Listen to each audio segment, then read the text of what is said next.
Dear Saints, we're heading into a time where the signs of the mid-19th century saying no Negroes, no coloreds, no blacks, whites only, these times are coming back around swiftly, but the signs won't be referencing racial inequality. Not that it still doesn't exist today. Sure, the enemy and the powers that be spoken of in Ephesians 6, which are the evil powers that are on this earth, one of 4 different types of wicked powers spoken about in Ephesians 6. They love to stoke the flames of racial inequality and now gender inequality and, women's rights inequality, etc. But rather, the war, the civil war brewing is not one of just America, but this is a war in the entire world that is getting ready to begin. And it's not going to end until the coming of the Lord himself. And this is a war between believers and non-believers. And will there be signs in business windows that Christians, that disciples will not be allowed? Absolutely. Of course there will. And we'd be foolish to think otherwise. What do you think no mark, no buying, no selling means? You be on the right end, you do what we say or not. There will be signs everywhere, freedoms taken away, just as they burned churches that black folk attended back in the day. They're going to burn down churches that Christians attend today. And this has already been beginning. I mean, this has been happening in many places in the world forever. And this is going to be the climate that starts prevailing in our own front yards. It's not going to be hidden anymore. They will try to banish the Bible to make it illegal where you and I live. So the very reasons that Dr. King would hold actual workshops where he would ask the people, are you prepared to be struck a blow and not fight back? Are you prepared to be persecuted and not retaliate? Are you prepared to go to jail for standing up for what is right? These times are swiftly coming back around. And I'm about to read a letter that he wrote as he sat in an Alabama jail in the summer of '63.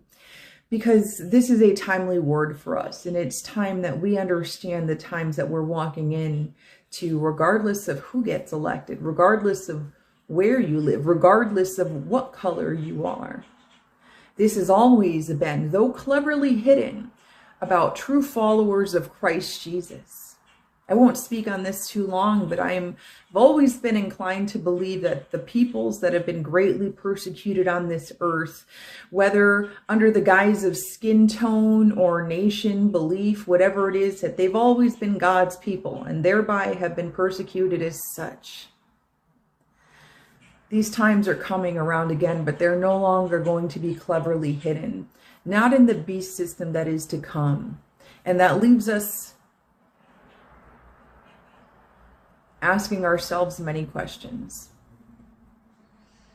coming into the awareness that you are the minority, that you will not be allowed, that the system has always been, but will now blatantly be set up against you.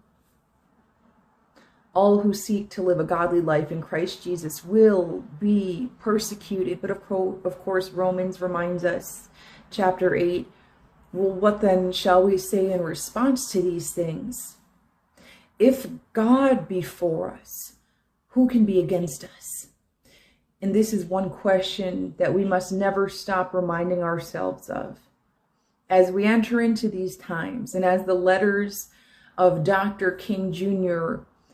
become ever so important once again, not that they ever stopped, but as we call it, this is a timely word. My dear fellow clergymen, while confined here in the Birmingham City Jail, I came across your recent statement calling my present activities unwise and untimely. Seldom do I pause to answer criticism of my work and ideas. If I sought to answer all the criticisms that cross my desk, my secretaries would have little time for anything other than such correspondence in the course of the day, and I would have no time for constructive work. But since I feel that you are men of genuine goodwill and that your criticisms are sincerely set forth, I want to try to answer your statement in what I hope will be patient and reasonable terms. I think I should indicate why I am here in Birmingham, since you have been influenced by the view which argues against outsiders coming in. I have the honor of serving as president of the Southern Christian Leadership Conference, an organization operating in every southern state with headquarters in Atlanta, Georgia. We have some 85 affiliated organizations across the South, and one of them is the Alabama Christian Movement for Human Rights. Frequently, we share staff, educational, and financial resources with our affiliates. Several months ago, the affiliate here in Birmingham asked us to be on call to engage in a nonviolent direct action program if such were deemed necessary. We readily consented, and when the hour came, we lived up to our promise. So I, along with several members of my staff, am here because I was invited here. I am here because I have organizational ties here. But more basically, I'm in Birmingham because injustice is here.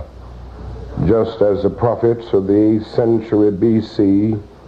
left their villages and carried their "Thus saith the Lord" far beyond the boundaries of their hometowns, and just as the Apostle Paul left his village of Tarsus and carried the gospel of Jesus Christ to the far corners of the Greco-Roman world, so am I compelled to carry the gospel of freedom beyond my own hometown. Like Paul, I must constantly respond to the Macedonian call for aid. Moreover, I am cognizant of the interrelatedness of all communities and states. I cannot sit idly by in Atlanta and not be concerned about what happens in Birmingham. Injustice anywhere is a threat to justice everywhere. We are caught in an inescapable network of mutuality, tied in a single garment of destiny. Whatever affects one directly affects all indirectly.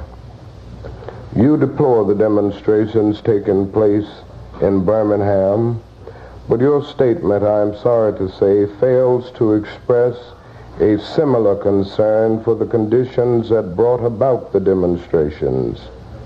I am sure that none of you would want to rest content with a superficial kind of social analysis that deals merely with effects and does not grapple with underlying causes.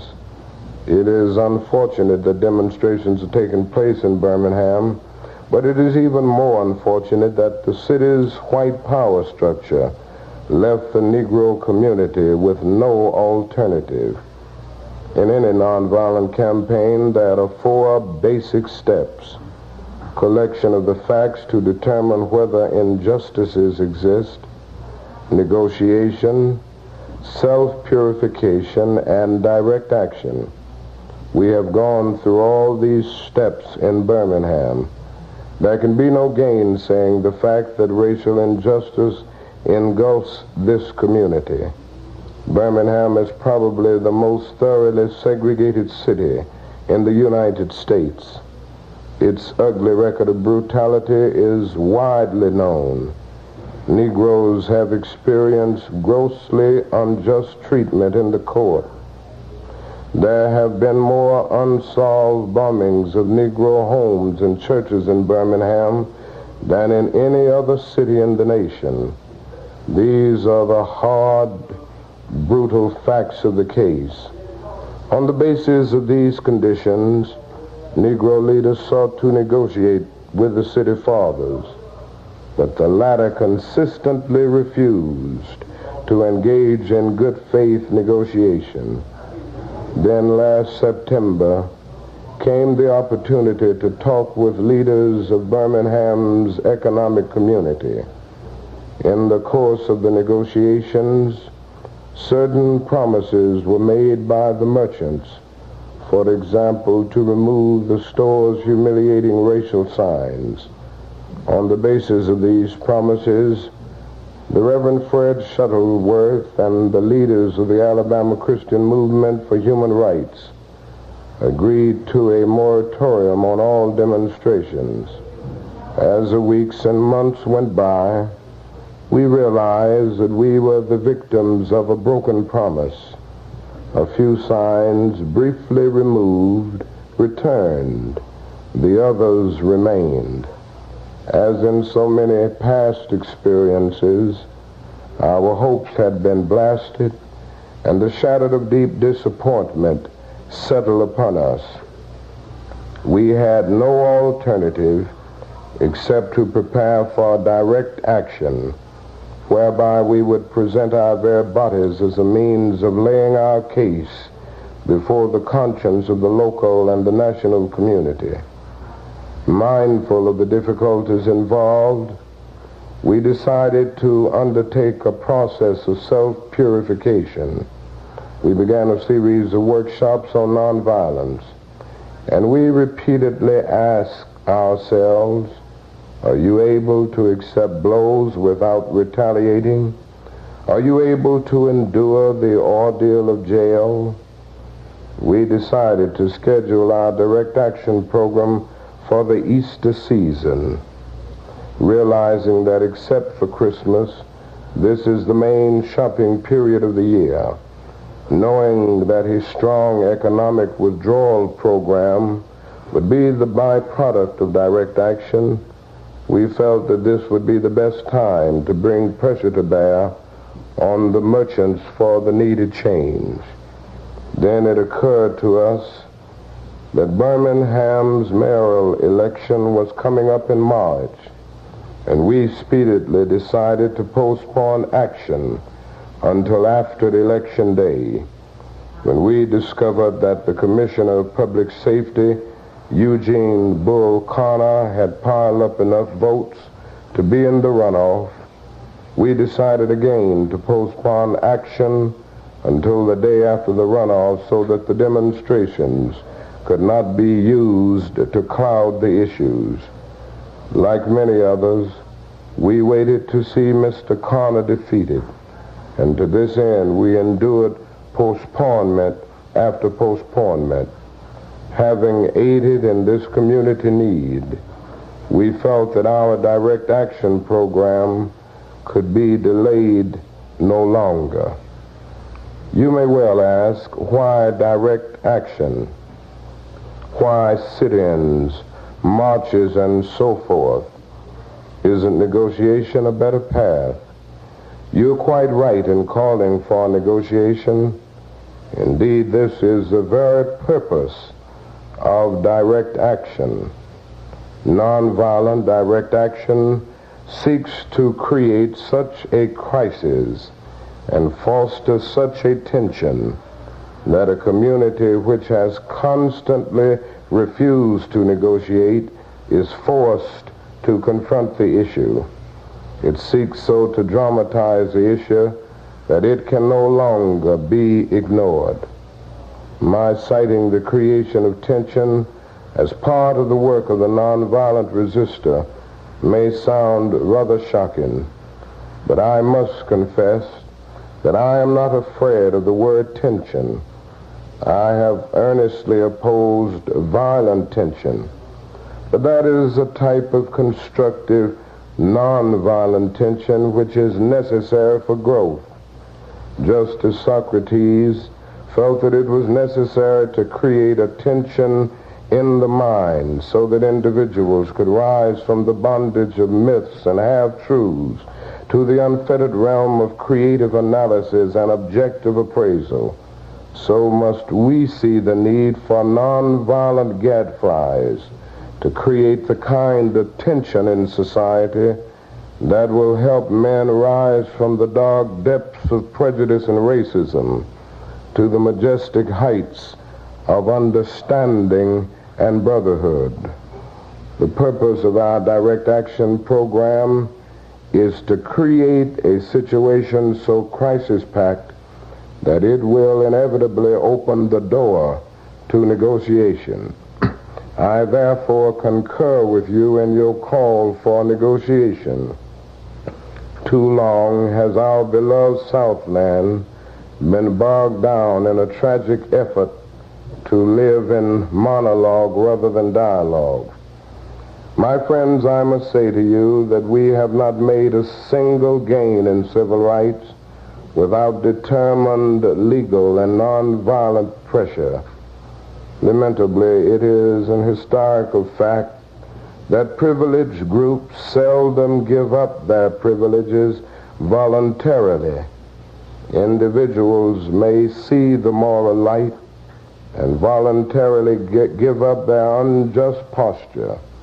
But as Reinhold Niebuhr has reminded us, groups tend to be more immoral than individuals. We know through painful experience that freedom is never voluntarily given by the oppressor. It must be demanded by the oppressed. Frankly, I have yet to engage in a direct action campaign that was well-timed in the view of those who have not suffered unduly from the disease of segregation. For years now I have heard the word wait. It rings in the ear of every Negro with piercing familiarity. This wait has almost always meant never.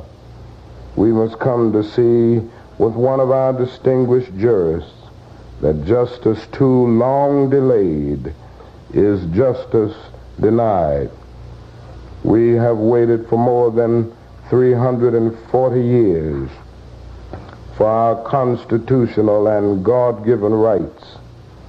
The nations of Asia and Africa are moving with jet-like speed toward gaining political independence, but we still creep at horse and buggy pace toward gaining a cup of coffee at a lunch counter. Perhaps it is easy for those who have never felt the sting dots of segregation to say wait. But when you have seen vicious mobs lynch your mothers and fathers at will and drown your sisters and brothers at whim, when you have seen hate-filled policemen curse, kick, and even kill your black brothers and sisters, when you see the vast majority of your 20 million Negro brothers smothering in an airtight cage of poverty in the midst of an affluent society, when you suddenly find your tongue twisted and your speech stammering as you seek to explain to your 6-year-old daughter why she can't go to the public amusement park that has just been advertised on television, and see tears welling up in her eyes when she is told that Funtown is closed to colored children, and see ominous clouds of inferiority beginning to form in her little mental sky, and see her beginning to distort her personality by developing an unconscious bitterness toward white people. When you have to concoct an answer for a 5-year-old son who is asking, "Daddy, why do white people treat colored people so mean?"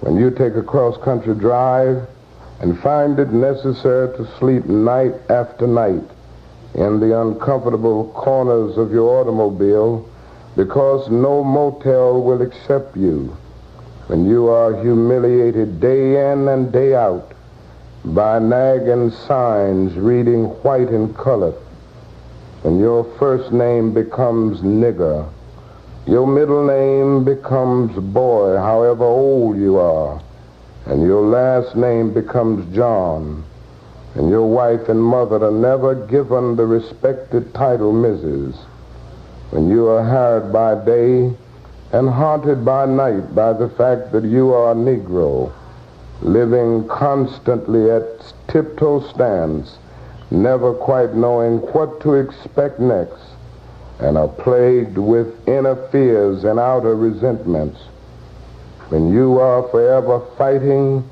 a degrading and degenerating sense of nobodiness, then you will understand why we find it difficult to wait. There comes a time when the cup of endurance runs over, and men are no longer willing to be plunged into the abyss of despair. I hope, sirs, you can understand our legitimate and unavoidable impatience. You express a great deal of anxiety over our willingness to break laws. This is certainly a legitimate concern. Since we so diligently urge people to obey the Supreme Court's decision of 1954 outlawing segregation in the public schools, at first glance it may seem rather paradoxical for us consciously to break laws. One may well ask, how can you advocate breaking some laws and obeying others? The answer lies in the fact that there are two types of laws, just and unjust. I would be the first to advocate obeying just laws. One has not only a legal but a moral responsibility to obey just laws.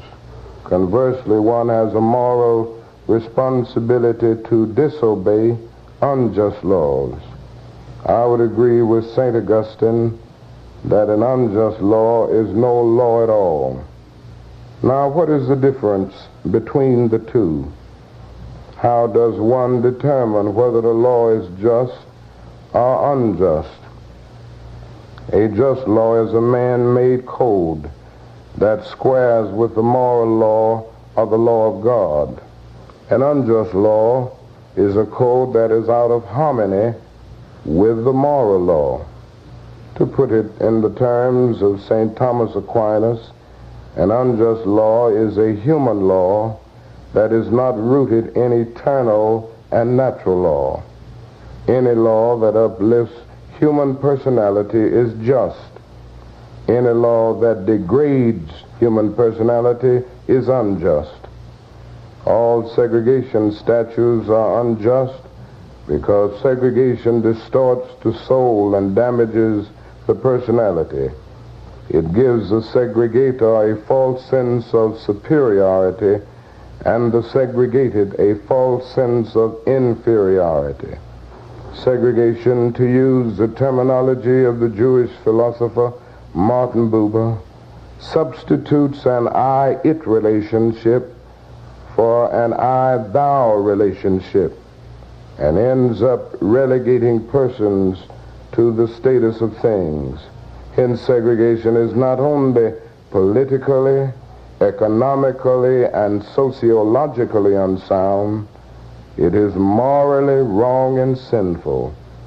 Paul Tillich has said that sin is separation, is not segregation, an existential expression of man's tragic separation, his awful estrangement, his terrible sinfulness.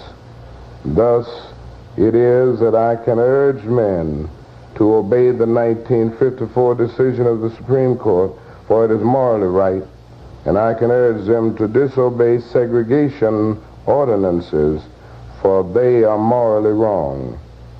Let us consider the more concrete expression of just and unjust laws. An unjust law is a code that a numerical or power majority group compels a minority group to obey, but does not make binding on itself. This is difference made legal. But by the same token, a just law is a code that a majority compels a minority to follow, and that is, it is willing to follow itself. This is sameness made legal. Let me give another explanation.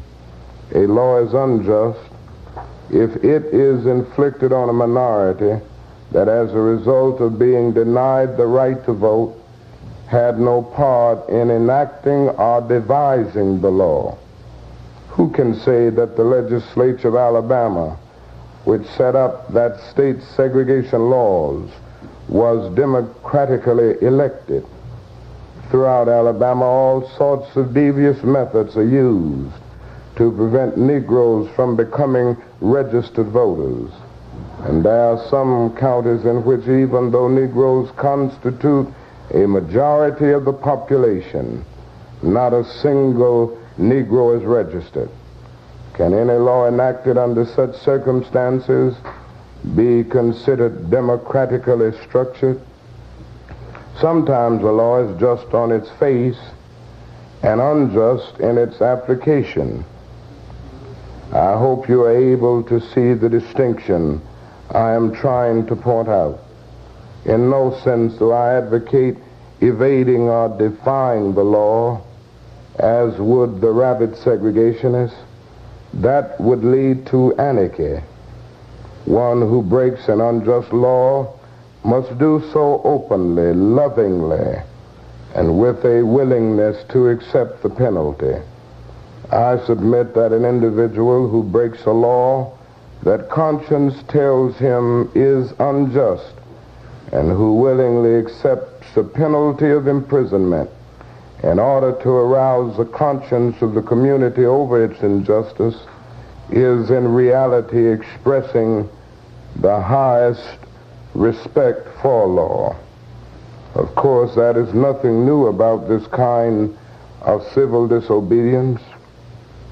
It was evidenced sublimely in the refusal of Shadrach, Meshach, and Abednego to obey the laws of Nebuchadnezzar on the ground that a higher moral law was at stake. It was practiced superbly by the early Christians who were willing to face hungry lions and the excruciating pain of chopping blocks rather than submit to certain unjust laws of the Roman Empire. To a degree, academic freedom is a reality today because Socrates practiced civil disobedience. In our own nation, the Boston Tea Party represented a massive act of civil disobedience. We should never forget that everything Adolf Hitler did in Germany was legal, and everything the Hungarian freedom fighters did in Hungary was illegal. It was illegal to aid and comfort a Jew in Hitler's Germany. Even so, I am sure that had I lived in Germany at the time, I would have aided and comforted my Jewish brothers. If today I lived in a communist country where certain principles dear to the Christian faith are suppressed, I would openly advocate disobeying that country's anti-religious laws. I must make two honest confessions to you, my Christian and Jewish brothers. First, I must confess that over the past few years I have been gravely disappointed with the white moderate. I have almost reached the regrettable conclusion that the Negro's great stumbling block in his stride toward freedom is not the white citizens' counselor or the Ku Klux Klaner, but the white moderate who is more devoted to order than to justice. who prefers a negative peace, which is the absence of tension, to a positive peace, which is the presence of justice, who constantly says, I agree with you in the goal you seek, but I cannot agree with your methods of direct action, who paternalistically believes he can set the timetable for another man's freedom, who lives by a mythical concept of time, and who constantly advises the Negro to wait for a more convenient season. Shallow understanding from people of goodwill is more frustrating than absolute misunderstanding from people of ill will. Lukewarm acceptance is much more bewildering than outright rejection. I had hoped that the white moderate would understand that law and order exist for the purpose of establishing justice, and that when they fail in this purpose, they become the dangerously structured dams that block the flow of social progress.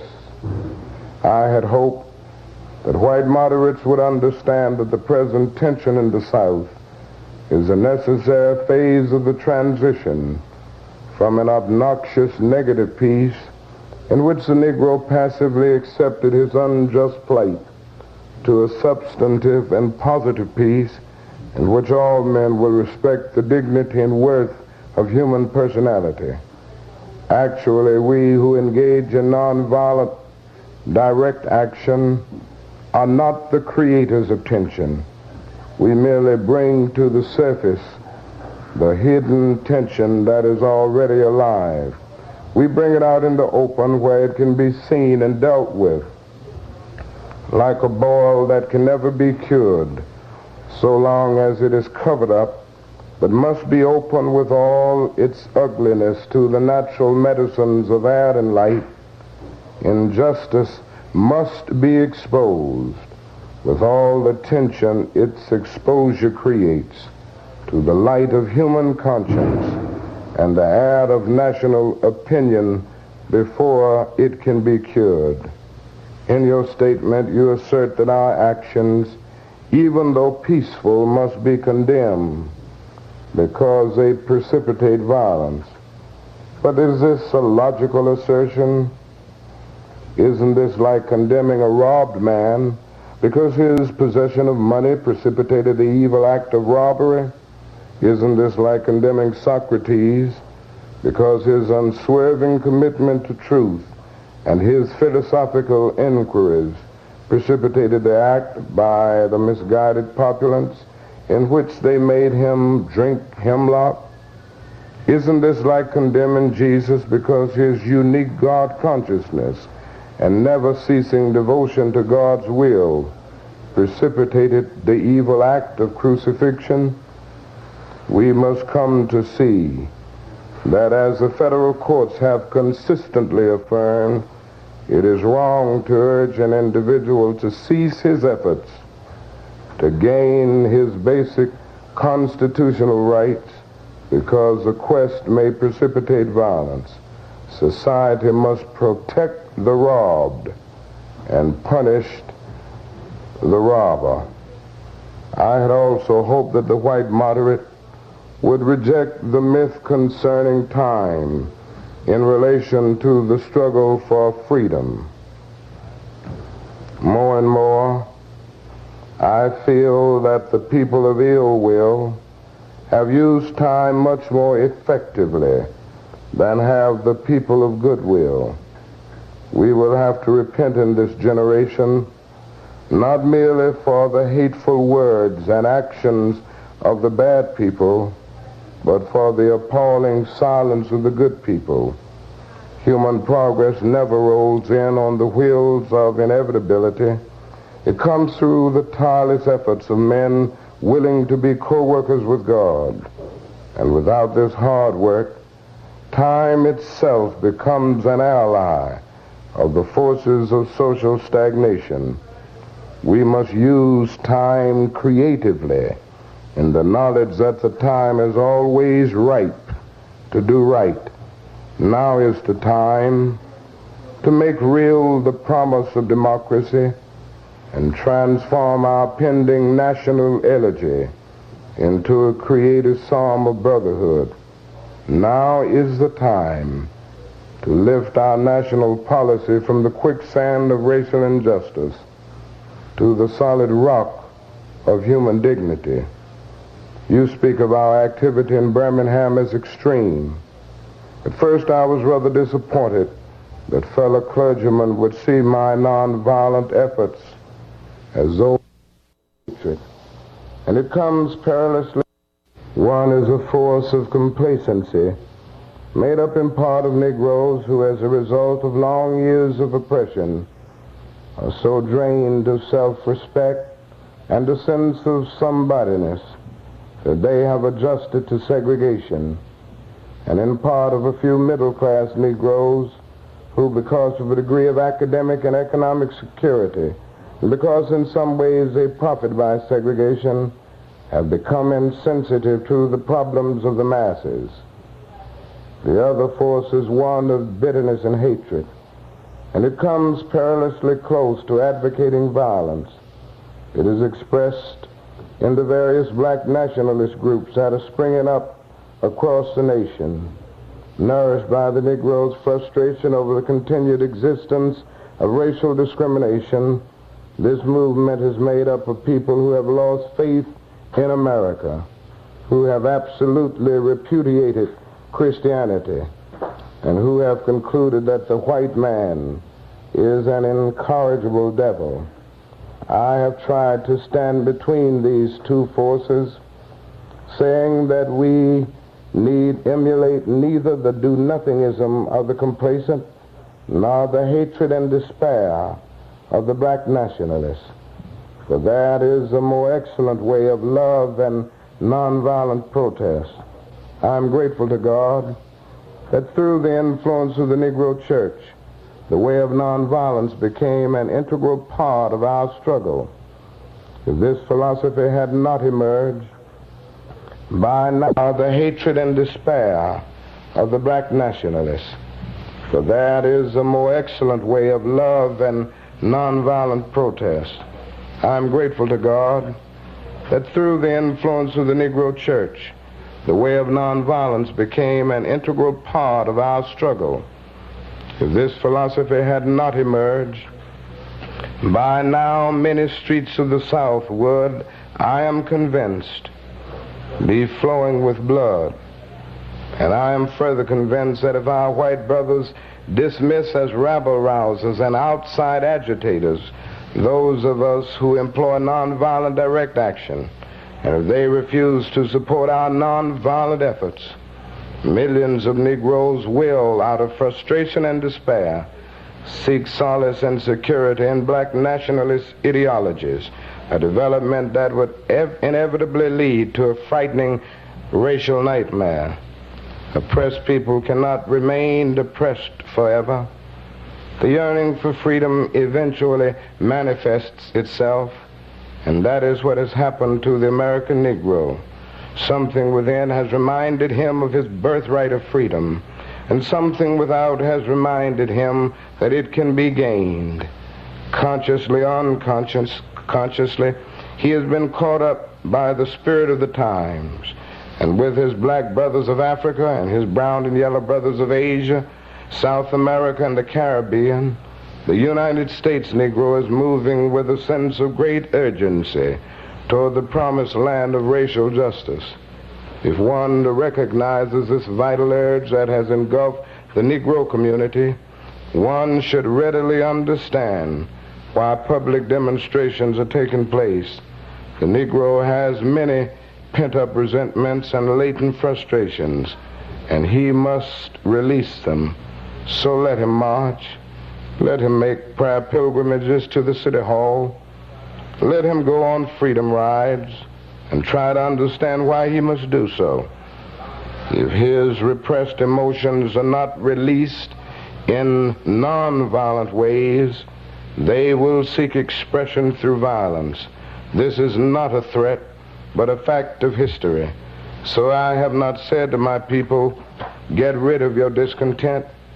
Rather, I have tried to say that this normal and healthy discontent can be channeled into the creative outlet of nonviolent direct action. And now this approach is being termed extremist. But though I was initially disappointed at being categorized as an extremist, as I continued to think about the matter, I gradually gained a measure of satisfaction from the label.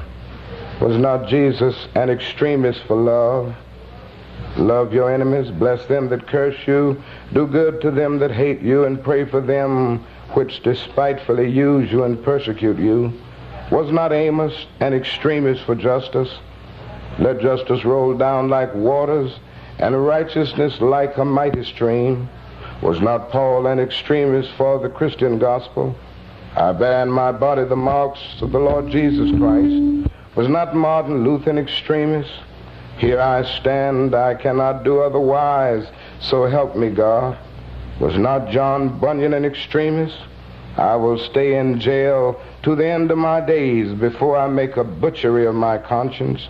And Abraham Lincoln, this nation cannot survive half slave and half free. And Thomas Jefferson, we hold these truths to be self-evident, that all men are created equal. So the question is not whether we will be extremists, but what kind of extremists we will be. Will we be extremists for hate or for love? Will we be extremists for the preservation of injustice or for the extension of justice? In that dramatic scene on Calvary's Hill, 3 men were crucified. We must never forget that all 3 were crucified for the same crime, the crime of extremism.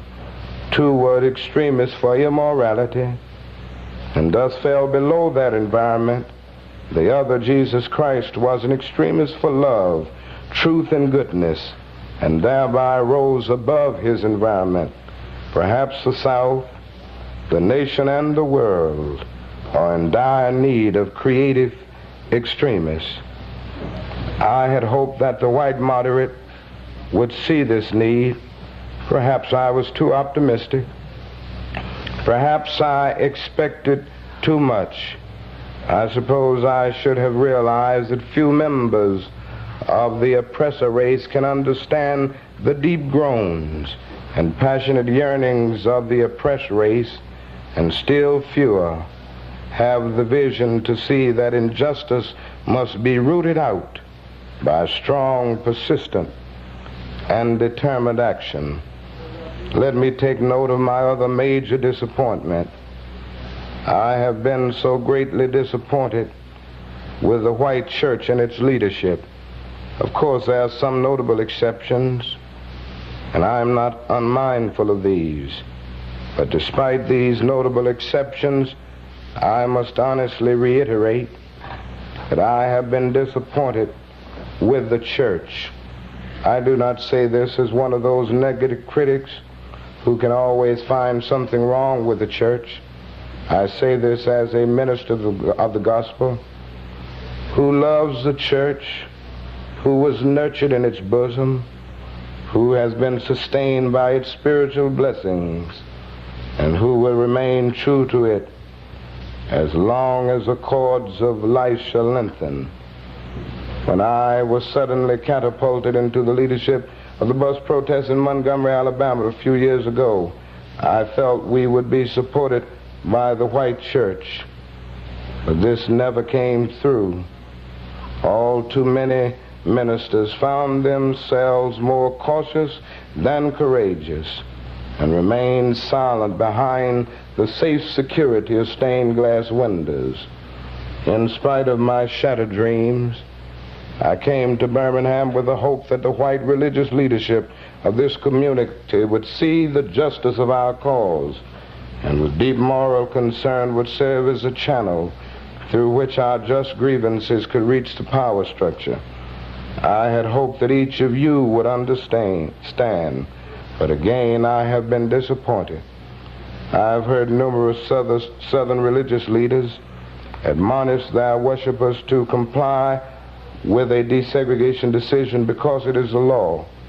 But I have longed to hear white ministers declare, follow this decree because integration is morally right and because the Negro is your brother. In the midst of blatant injustices inflicted upon the Negro, I have watched white churchmen stand on the sideline and mouth pious irrelevancies and sanctimonious trivialities. In the midst of a mighty struggle to rid our nation of racial and economic injustice, I have heard many ministers say those are social issues with which the gospel has no concern. I have traveled the length and breadth of Alabama, Mississippi, and all the other southern states on sweltering summer days and crisp autumn mornings. I have looked at the South's beautiful churches with their lofty spires pointing heavenward. I have beheld the impressive outlines of a massive religious education buildings. Over and over I have found myself asking, what kind of people worship here? Who is their God? Where were their voices when the lips of Governor Barnett dripped with words of interposition and nullification? Where were they when Governor Wallace gave a clarion call for defiance and hatred? Where were their voices of support when bruised and weary Negro men and women decided to rise from the dark dungeons of complacency to the bright hills of creative protest? Yes, these questions are still in my mind. In deep disappointment, I have wept over the laxity of the church, but be assured that my tears have been tears of love. There can be no disappointment where there is not deep love. Yes, I love the church. How could I do otherwise? I am in the rather unique position of being the son, the grandson, and the great-grandson of preachers. Yes, I see the church as the body of Christ, but oh, how we have blemished and scarred that body through social neglect and through fear of being nonconformists. There was a time when the church was very powerful, and a time when the early Christians rejoiced at being deemed worthy to suffer for what they believe. In those days, the church was not merely a thermometer that recorded the ideas and principles of popular opinion. It was a thermostat that transformed the mores of society. Whenever the early Christians entered a town, the people in power became disturbed and immediately sought to convict the Christians for being disturbers of the peace and outside agitators. But the Christians pressed on in the conviction that they were a colony of heaven, called by God to obey God rather than man. Small in number, they were big in commitment. They were too God intoxicated to be astronomically intimidated. Things are different now. So often the contemporary church is a weak, ineffectual voice with an uncertain sound. But the judgment of God is upon the church as never before. If today's church does not recapture the sacrificial spirit of the early church, it will lose its authentic ring and forfeit the loyalty of millions and be dismissed as an irrelevant social club with no meaning for the 20th century. Perhaps I have once again been too optimistic. Is organized religion too inextricably bound to the status quo to save our nation and world? Perhaps I must turn my faith to the inner spiritual church, the church within the church, as a true ecclesia and the hope of the world. But again, I am thankful to God that some noble souls from the ranks of organized religion have broken loose from the paralyzing chains of conformity and joined us as active partners in the struggle for freedom. They have left their secure congregations and walked the streets of Albany, Georgia with us. They have gone down the highways of the South on torturous rides for freedom. Yes, they have gone to jail with us. Some have been dismissed from their churches, have lost the support of their bishops and fellow ministers. but they have acted in the faith that right defeated is stronger than evil triumphant. And their witness has been the spiritual salt that has preserved the true meaning of the gospel in these troubled times. They have carved a tunnel of hope through the dark mountain of despair. I hope the church as a whole will meet the challenge of this decisive hour. But even if the church does not come to the aid of justice, I have no despair about the future. I have no fear about the outcome of our struggle in Birmingham, even if our motives are at present misunderstood.